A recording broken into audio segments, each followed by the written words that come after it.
Hello friends, welcome to my YouTube channel math habit academy. आज हम कुछ chemical equations को बैलेंस करना सीखेंगे। देखिए, आप केमिकल इक्वेशंस तो जानते होंगे। केमिकल रिएक्शन में आपको बताता हूँ, बहुत इजी केमिकल रिएक्शंस, एक सिंपल सा आपको पता होगा। Hydrogen plus oxygen give H2। यहाँ पे हाइड्रोजन भी गैसेस फॉर्म में होता है, तो ये सिंपल सा केमिकल इक्वेशन है। अच्छा, केमिकल इक्वेशन की नीड क्यों है ये देख लेते हैं। सबसे पहले ये देख लेते हैं what is a chemical equation. So chemical equation is a symbolic representation of chemical reaction. So it is a symbolic representation, correct? Symbolic representation, correct, of chemical reaction. So ये chemical reaction है where hydrogen and oxygen, two gases combine together to form water. तो आपको यहाँ पे दिख रहा होगा to terms. देखिए, हम तीन साइंस का यूज़ करते हैं, एक एरो का, एक डबल एरो का एंड एक इस तरह का साइन यूज़ करते हैं।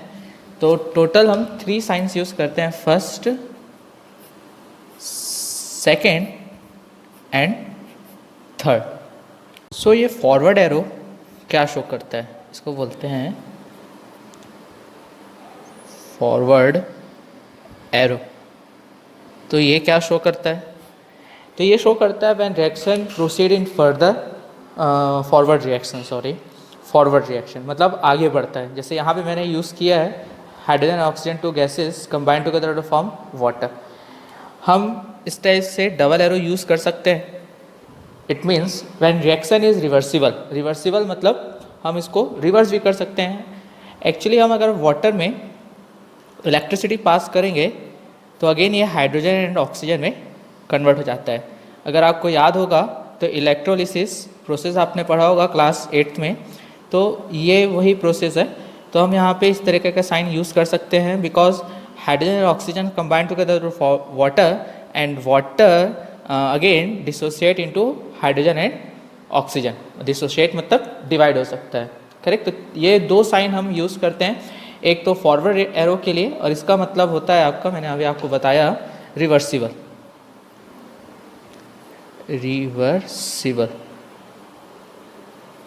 तो ये रिवर्सिबल हो गया। एक और है, ये साइन है, इसका मतलब होता है equilibrium. When reversible reaction is in equilibrium, correct, equilibrium. तो इसका मतलब है इक्विलिब्रियम। रेड से लिख देते हैं।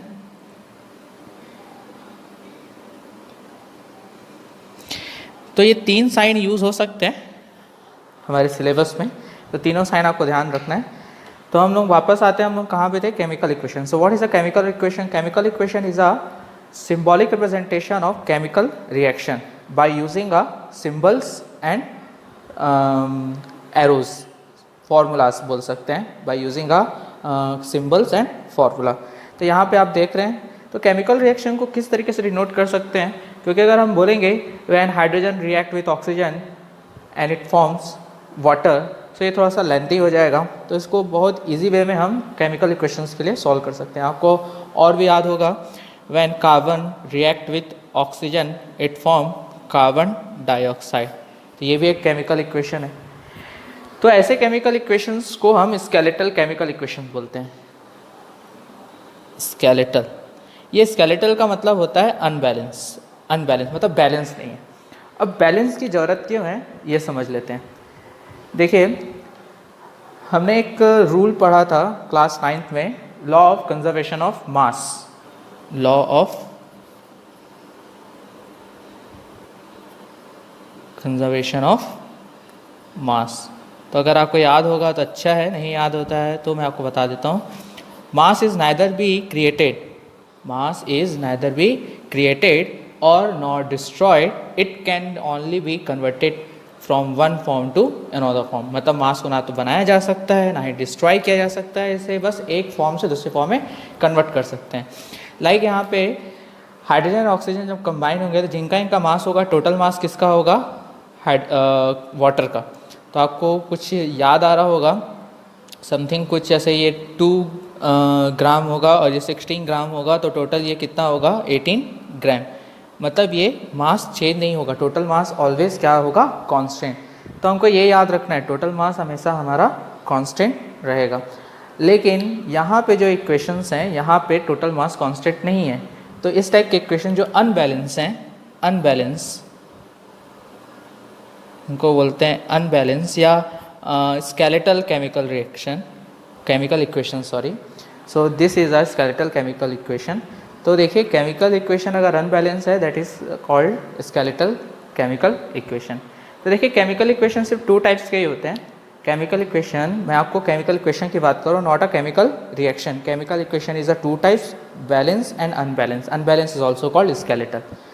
But chemical reaction different types के हो सकते हैं, वो भी आपने पढ़ा होगा, like decomposition reaction, combination reaction, displacement reaction, double displacement reaction, exothermic, endothermic, reduction, oxidation and redox reaction. So बहुत सारे ऐसे केमिकल रिएक्शंस हैं, उसके बारे में हम डिस्कस नहीं कर रहे हैं, वो भी आपके सिलेबस में है, आपको सब केमिकल रिएक्शंस को पढ़ना है। बट अभी हम सिर्फ केमिकल इक्वेशंस की बात कर रहे हैं। ये एक सिंबॉलिक रिप्रेजेंटेशन है कि हम केमिकल रिएक्शन को कैसे डिनोट कर सकते हैं। और आज का मेन टॉपिक ये है कि हम कैसे बैलेंस कर सकते हैं। बैलेंस क्यों जरूरी है वो मैंने आपको बता दिया, law of conservation of mass की वजह से। Mass is neither be created nor destroyed, it can be converted from one form to another form, correct. तो ये हमारा अभी का है। अब नेक्स्ट हमको ये ध्यान रखना है कि किसी भी केमिकल इक्वेशन को बैलेंस करना, बैलेंस किस तरीके से किया जा सकता है। तो किसी भी बैलेंस केमिकल इक्वेशन में हम दोनों साइड, अब बात करते हैं साइड्स की। तो यहाँ पे 2 साइड्स है, जैसे H2 plus O2 is equal to H2O है। तो जो लेफ्ट हैंड साइड है इसको बोलते हैं रिएक्टेंट, क्योंकि ये रिएक्टेंट है। याद रखिए केमिकल रिएक्शन में मोर देन वन एलिमेंट्स और कंपोजिशंस लिया जा सकता है, एंड प्रोडक्ट में भी 1 से ज़्यादा प्रोडक्ट्स हमारे मिल सकते हैं। तो जो लेफ्ट हैंड साइड वाला साइड है that is called the reactant side, and this side is called the product side, product, correct. तो यहाँ पे हमारा कैटलिस्ट यूज़ हो सकता है। देखिए कैटलिस्ट क्या चीज़ है। तो कैटलिस्ट इस टाइप का एलिमेंट्स होता है जो केमिकल रिएक्शन के स्पीड को इंक्रीज कर देता है ताकि केमिकल रिएक्शन जल्दी से पॉसिबल हो सके। तो कैटलिस्ट का वर्क सिर्फ ओनली इतना है कि इसके प्रेजेंस में केमिकल रिएक्शन की जो स्पीड है, प्रोसेस है, वो फास्ट हो जाता है, करेक्ट। तो अभी मैं आपको रिएक्टेंट एंड प्रोडक्ट के बारे में बता रहा था। तो अगर reactant side and product side masses and number of atoms और नंबर ऑफ आयंस अगर इक्वल है तो वो बैलेंस होगा, अगर अनइक्वल है तो वो क्या होगा, अनबैलेंस, मतलब स्केलेटल केमिकल रिएक्शन। तो हमारा क्या होना चाहिए, सो हमको करना क्या है, नंबर ऑफ मासेस को, नंबर ऑफ एटम्स को एंड नंबर ऑफ आयंस को इक्वल करना है on both side. If LHS is equal to RHS, LHS is equal to RHS, that means it is a balance chemical equation. तो चलिए start करते हैं कि balance कैसे करते हैं। तो बैलेंस कैसे करते हैं उसके लिए सबसे पहले कुछ रूल्स पढ़ लेते हैं। देखिए रूल पढ़ना बहुत ज़रूरी है कि किसी भी इक्वेशन को बैलेंस करने से पहले रूल्स अगर हमको पता है तो उसको बैलेंस करना इजी हो जाएगा। सबसे पहला जो रूल है वो ये है कि आपको पॉलीएटॉमिक फाइंड आउट करना है, पॉलीएटॉमिक आयंस फाइंड आउट करना है, करेक्ट। तो फर्स्ट आपको क्या करना है, फाइंड पॉलीएटॉमिक आयंस। आयंस तो आपको पता है ना, atoms with positive and negative sign, like Na plus this is ion, Cl minus this is ion, correct. तो ये आयंस हैं। लेकिन ये पॉलीएटॉमिक आयंस क्या है ये भी आप जानते हैं, SO4 2 माइनस आयन, आपको याद होगा, करेक्ट। जैसे ये हो गया, ऐसे और भी हैं, मैं आपको यहाँ पे दे रहा हूँ, आप इसको अच्छे से कर लीजिएगा, जितने भी यहाँ पे नेम्स हैं, करेक्ट, आप इसको स्क्रीनशॉट ले सकते हैं। तो ऐसे जैसे SO4 2 माइनस है, CO3 2 माइनस है, और भी आप जानते होंगे like OH minus ion, hydroxide ion, sulphide ion, carbonate ion, hydroxide ion and PO4 PO4 3+, ये फॉस्फेट आयन है PO4। तो ऐसे बहुत सारे आयन्स आपको मिलेंगे। तो अभी मैं इसके बारे में डिस्कस, देखिए ये इसमें इम्पॉर्टेंट नहीं है, केमिकल इक्वेशन को बैलेंस करने के लिए ये इम्पॉर्टेंट नहीं है, not important, not important for balancing, ठीक है। तो ये इसके लिए इम्पॉर्टेंट नहीं है, बस हमको ये देखना है कि हमको पॉलीएटॉमिक फाइंड आउट करना है, फाइंड पॉलीएटॉमिक आयन। और अगर हमको मिल जाता है तो फर्स्ट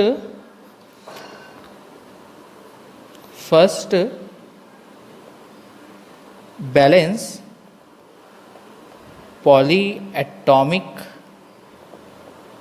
आयंस, ध्यान रखिए ना, मैं आपको जो बताने जा रहा हूँ बहुत इंपॉर्टेंट है। First balance polyatomic ion if they are present on both side, अगर ये दोनों साइड प्रेजेंट है, मतलब LHS and RHS, reactant side and product side, अगर दोनों साइड में प्रेजेंट है तभी हम उसको फर्स्ट बैलेंस करेंगे। अदरवाइज क्या करना है हमको, otherwise it should be taken separately. अभी सेपरेटली का मतलब लाइक सल्फर को अलग लेंगे, ऑक्सीजन को अलग लेंगे। वैसे तो ये सल्फाइड आयन है, बट यहाँ पे सल्फर एंड ऑक्सीजन को अलग लेंगे, कार्बन एंड ऑक्सीजन को अलग लेंगे, ऑक्सीजन हाइड्रोजन को अलग लेंगे, एंड फॉस्फोरस एंड ऑक्सीजन को अलग लेंगे। तो आपको समझ में आ रहा है मैं क्या बोल रहा हूँ? अगर ये दोनों साइड प्रेजेंट है, reactant side and product side, तभी हम पॉलीएटॉमिक आयन को पहले बैलेंस करेंगे, अदरवाइज इसको सेपरेटली बैलेंस करना है। सेकेंड हमको किसको बैलेंस करना है?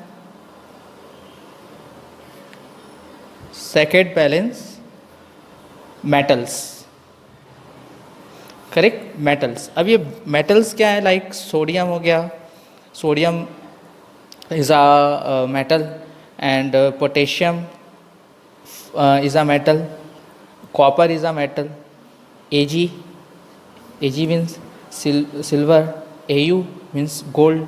सो दिस ऑल आर मेटल। अगर ये प्रेजेंट है तो पहले इनको बैलेंस करेंगे, फिर आप थर्ड में हाइड्रोजन को बैलेंस कर सकते हैं, एंड लास्ट में किसको बैलेंस कर सकते हैं? ऑक्सीजन को। तो इस वे में अगर आप बैलेंस करेंगे तो कोई भी क्वेश्चन आपका बहुत ही इजी वे में बन जाएगा। तो चलिए कुछ क्वेश्चंस बनाते हैं। मेरे पास बहुत इजी सा एक क्वेश्चन है, पहले उसको सॉल्व कर लेते हैं, फिर थोड़ा टफ में चलेंगे। तो ये हमारे पास इक्वेशन है, sodium and hydrogen both gases combined together to form NH3 ammonia. तो एक चीज़ याद रखिए, ये अमोनिया है, और अगर NH4 होता है तो अमोनियम, ये अमोनिया है, अमोनिया। नाम लिखने की ज़रूरत नहीं है, अभी हम सिर्फ बैलेंस करते हैं। तो बैलेंस करने का तरीका क्या है? तो देखिए, सबसे पहले जैसे मैं आपको बता रहा हूँ आप उसी तरीके से सॉल्व कीजिए। एक बार आपकी प्रैक्टिस अच्छी हो जाती है, आपको समझ में आ जाता है, तो फिर आप क्या कर सकते हैं, थोड़ा सा इसमें शॉर्टकट यूज़ कर सकते हैं, आप डाइट भी बना सकते हैं। तो चलिए बनाते हैं। तो यहाँ हम सिंबल्स रखेंगे, सिंबल्स। ये रिएक्टेंट साइड है, ये है प्रोडक्ट साइड, ठीक है। तो सिंबल्स में हमारा सबसे पहले क्या लेंगे? तो नाइट्रोजन ले लेते हैं। देखिए यहाँ पे मेटल तो है नहीं कोई, तो हम लोग नाइट्रोजन पहले लेते हैं, हाइड्रोजन बाद में ले लेते हैं। सबसे पहले नाइट्रोजन देखते हैं, रिएक्टेंट साइड, ये रिएक्टेंट साइड है। तो इस रिएक्टेंट साइड में हमारा कितना नाइट्रोजन है? 2 नाइट्रोजन, तो यहाँ पे 2 लिख देते हैं। और प्रोडक्ट साइड में कितने नाइट्रोजन हैं? 1। तो सबसे पहला काम हमको इसी को बैलेंस करना है। हाइड्रोजन कितने हैं यहाँ पे? 2, और यहाँ पे हाइड्रोजन 3। तो सबसे पहले हम नाइट्रोजन को बैलेंस करेंगे। तो किस तरीके से बैलेंस करें? देखिए, बैलेंस करने का मतलब ये है कि आपको नंबर्स को इक्वल करना है। अब इस 1 को 2 में कन्वर्ट करने का सिर्फ एक ही तरीका है, आप इसमें 1 मल्टीप्लाई कर दीजिए, और 2 मल्टीप्लाई कर दीजिए। 2 मल्टीप्लाई कहाँ करेंगे, किस तरफ करेंगे? तो हम करेंगे प्रोडक्ट साइड में, क्योंकि प्रोडक्ट साइड में 1 को 2 में कन्वर्ट करना है। सो 1 को 2 में कन्वर्ट करने का तरीका यही है कि 2 इसमें मल्टीप्लाई कर दिया जाए। तो हमारा जो केमिकल इक्वेशन है, हम लोग उसको दोबारा लिख लेते हैं इस तरीके से। तो हमने क्या किया, यहाँ पे मल्टीप्लाई करना है। तो मल्टीप्लाई किस तरीके से करें? आप इस तरीके से मल्टीप्लाई मत कीजिए, इस तरीके से मल्टीप्लाई 2, ये रॉन्ग है। जब भी आप नंबर्स में मल्टीप्लाई आपको करना है तो आप फ्रंट में लिखेंगे। कहाँ लिखेंगे? फ्रंट में, यहाँ पे फ्रंट में। तो यहाँ पे अगर आपको 2 मल्टीप्लाई करना है तो देखिए, जैसे मेरे को यहाँ पे 2 मल्टीप्लाई करना था तो मैं यहाँ पे 2 मल्टीप्लाई कर देता हूँ इस तरीके से। चलिए फिर नेक्स्ट एक और फिर से टेबल बनाते हैं शॉर्ट में। तो मैं इस बार शॉर्ट में बना रहा हूँ। ये हो गया सिंबल, ये हो गया रिएक्टेंट, ये हो गया प्रोडक्ट। तो फिर से हम सिंबल्स और एन एंड एच लिखते हैं। हमारा दोनों ये 2 2 हो गया क्योंकि मैंने 2 मल्टीप्लाई कर दिया था। बट ध्यान रखिए हाइड्रोजन्स कितने हैं यहाँ पे? 2। यहाँ पे हाइड्रोजन्स कितना है? देखिए यहाँ मैंने जब 2 मल्टीप्लाई किया, बिकॉज ये NH3 एक सिंगल कंपोजिशन है, तो ये 2 N से मल्टीप्लाई होगा तो S से भी मल्टीप्लाई होगा ऑब्वियसली। तो 2 मल्टीप्लाई हम 3 करेंगे। 2 3 ज़ा 6। देखिए 3 पहले से प्रेजेंट है यहाँ पे, मैंने 2 मल्टीप्लाई किया तो 2 3 ज़ा कितना हो जाएगा? 6। अब देखिए 6 हो गया, ये 2। अब 2 को 6 में कैसे कन्वर्ट करेंगे? तो हमको यहाँ पे क्या मल्टीप्लाई करना पड़ेगा? 3। तो हम यहाँ पे 3 मल्टीप्लाई कर देते हैं। तो हमारा केमिकल इक्वेशंस क्या हो जाएगा? अगर हमें 3 कहाँ मल्टीप्लाई करना है मेरे को? रिएक्टेंट साइड में। किस में मल्टीप्लाई करना है? हाइड्रोजन में। ये हाइड्रोजन में मल्टीप्लाई करना है एंड रिएक्टेंट में। ध्यान रखिए रिएक्टेंट एंड हाइड्रोजन। तो ऊपर वाले इक्वेशन में N2 रिएक्टेंट साइड ये है, हाइड्रोजन ये है, तो इसमें मैं को 3 मल्टीप्लाई करना है तो मैं यहाँ पे 3 इस तरीके से सामने लिख देता हूँ। 3H2 is 2NH3। तो देखिए कितना इजी क्वेश्चन था। हमारे ये केमिकल इक्वेशन बैलेंस हो गया है। चलिए एक और क्वेश्चन लेते हैं।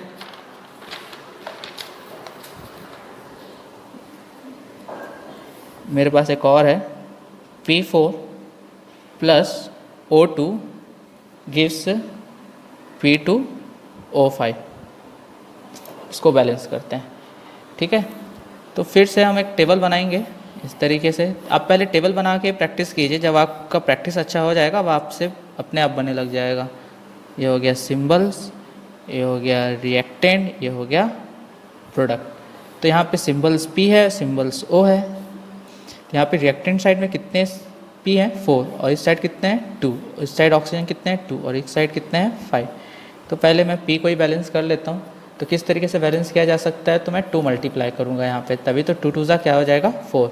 तो ऊपर वाले केमिकल इक्वेशन में हमको क्या करना है? सबसे पहले तो हमारे पास जो इक्वेशन है P4 प्लस O2, ये तो एज इट इज़ ही रहेगा। मैंने 2 मल्टीप्लाई किया प्रोडक्ट साइड, तो 2 कहाँ मल्टीप्लाई करना है मेरे को? फ्रंट पे मल्टीप्लाई करना है। तो मैं 2 यहाँ पे लिखूँगा और जो हमारे पास जो बचा हुआ है वो हम लोग लिख देते हैं P2O5। फिर से टेबल बना लेते हैं, देख लेते हैं कि क्या चेंजेस आया। Symbols, reactant and product. तो प्रोडक्ट, ठीक है। सो ये फास्फोरस एंड ऑक्सीजन। फास्फोरस 4 हो गया एंड यहाँ भी 4 हो गया। ऑक्सीजन कितना हो गया चेक करते हैं। यहाँ पे तो 2 है, यहाँ पे देखिए 5 ऑलरेडी था, 2 मल्टीप्लाई कर दिया था, 5 2 सा क्या हो जाएगा? 10। ऐसे ऐड मत कीजिए, 5 + 2 7 ऐड मत कीजिए। मल्टीप्लाई किया है तो मल्टीप्लाई 10। अब इस 2 को 10 में कैसे कन्वर्ट कर सकते हैं? तो बस एक ही तरीका है, यहाँ पे 5 मल्टीप्लाई किया जा सकता है। एलसीएम निकाला है ना। तो अब हम लोग लिख लेते हैं। तो हमको करना क्या है? ये P4 हो गया। रिएक्टेंट साइड में ऑक्सीजन में मल्टीप्लाई करना है 5। तो यहाँ पे मैं 5 इस तरीके से मल्टीप्लाई कर देता हूँ। अब ये हो जाएगा O2 प्लस एरो P2O5। तो देखिए ये भी बैलेंस हो गया। अब एक बात याद रखिए, ये जो नंबर जो आप मल्टीप्लाई करेंगे ये ऑलवेज नेचुरल नंबर्स होना चाहिए। नेचुरल नंबर्स मतलब 1 2 3 4 5, ना तो डेसिमल्स में होना चाहिए, ना फ्रैक्शन में, ना ही ज़ीरो, तभी आपका सही बनेगा। मैं आपको कुछ क्वेश्चंस यहाँ पे दे रहा हूँ, आपके स्क्रीन में आ रहा होगा, आप इसको स्क्रीनशॉट ले लीजिएगा, इसको अच्छे से सॉल्व कीजिए। इसमें बहुत सारे ऐसे क्वेश्चंस हैं। मैं आपको एक क्वेश्चन और बताता हूँ।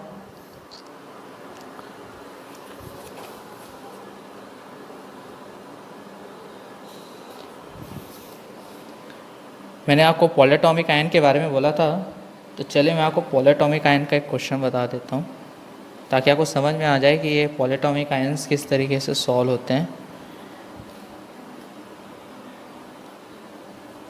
तो ये आपको क्वेश्चन दिख रहा है। तो सबसे पहले हम इसमें क्या रखेंगे?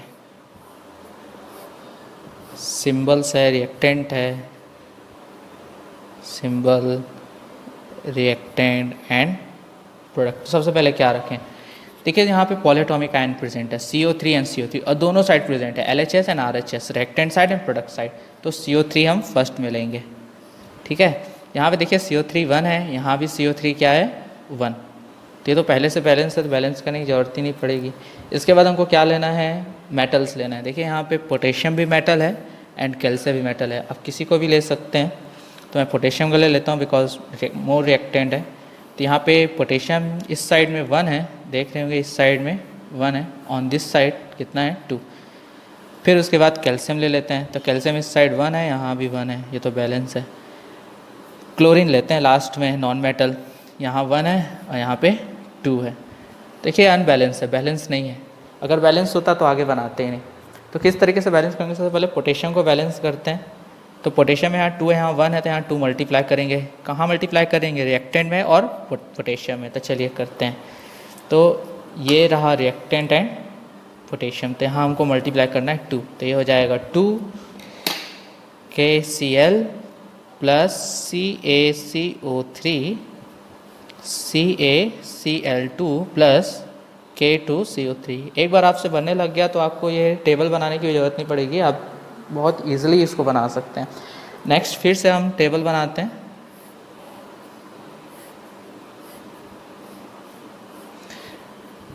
Symbol, reactant and product. तो CO3 तो हमारा पहले से बैलेंस था, वो बैलेंस हो गया। पोटेशियम भी हमारा बैलेंस हो गया।